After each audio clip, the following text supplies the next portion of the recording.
All right, hello again. It's Brandon. We are gonna do some maintenance. I sold my 4Runner and got a Tundra. It's 2008, 85,000 miles. And what I'm going to be doing is changing the front and rear diff and the transfer case fluids. Everything you need is pictured here.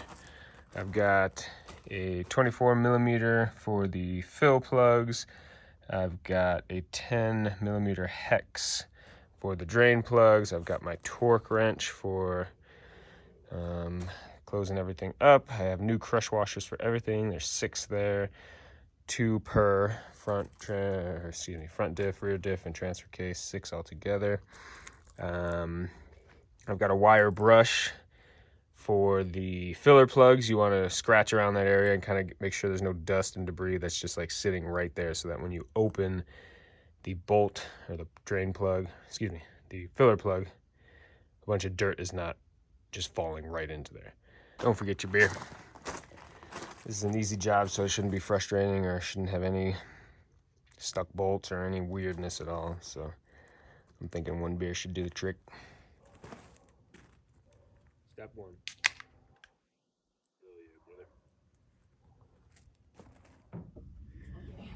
Okay, so this is a filler plug. This one's pretty clean, so don't need to do much here, but just give it a rub and a scrape in case there is any dirt around, so when you open that, dirt doesn't fall inside of there. You don't want dirt in here at all.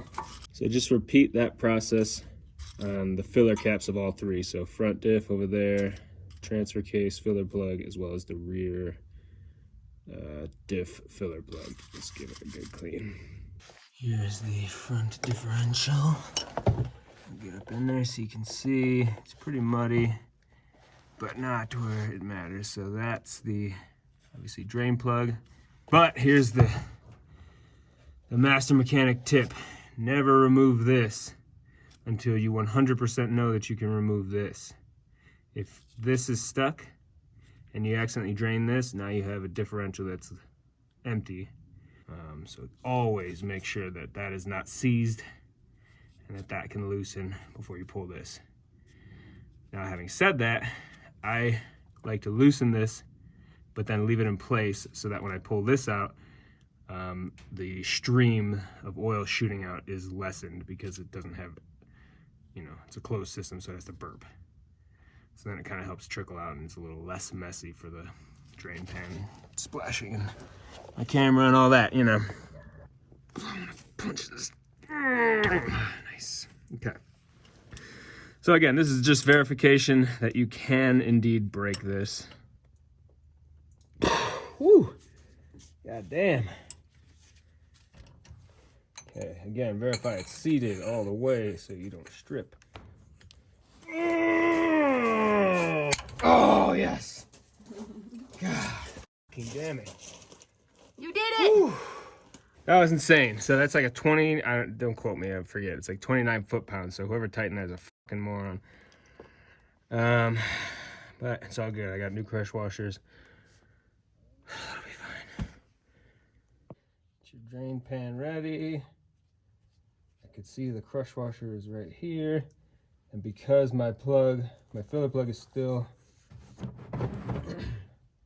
in, this shouldn't blast out, but we'll see what happens. Come on. 1, 2, 3. Oh, fuck, that is so clean. It's really clean. Damn. Like I said, I just bought this car, so I don't know the history of the maintenance. So I'm kind of doing this just for more peace of mind of myself. Obviously, that oil looked great. It should have been black or dark. But it also is the front differential, and this car is rear-wheel drive most of the time until you turn on 4x4, so it's not all-time 4x4, so the front may be the cleanest. So it doesn't necessarily mean that this has been done recently, but we'll see, and at least I'll have peace of mind. All right, so we cleaned the fill and drain plug, got the crush washers down there. We're about to get everything back in, but we want to see what the torque specs are. And for the front diff, 29 foot-pounds with your 10 mil hex. 7, 8, 9, 10, 11, 12, 13.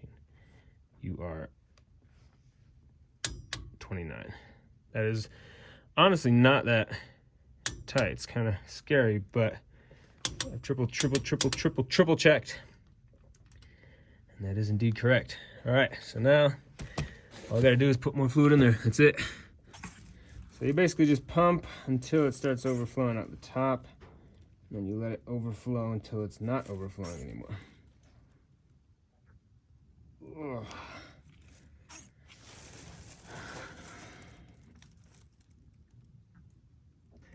Cool, so you see, obviously, it's coming out the top. So we're good there. I'm gonna pull this out. I'm gonna keep this out of the dirt. Cool, we're gonna let that drain off until it stops dripping. Then we're gonna put the fill plug back in. 29 foot-pounds, come on. There it is, okay. 29 foot-pounds. Make sure you're holding the wrench correctly to get an accurate read. Beautiful. And we're done. Clean up, move on. I'll put the link to Toyota's part numbers for those crush washers. I personally go directly to Toyota for those. They're not expensive to begin with. They might be $1 or $2 at AutoZone and $4 at Toyota. So to me, I try to get direct Toyota OEM parts as much as possible. Please like, subscribe, check out my other videos, support, ask questions, comment, whatever you need in the bottom. Appreciate you. Catch you on the flop.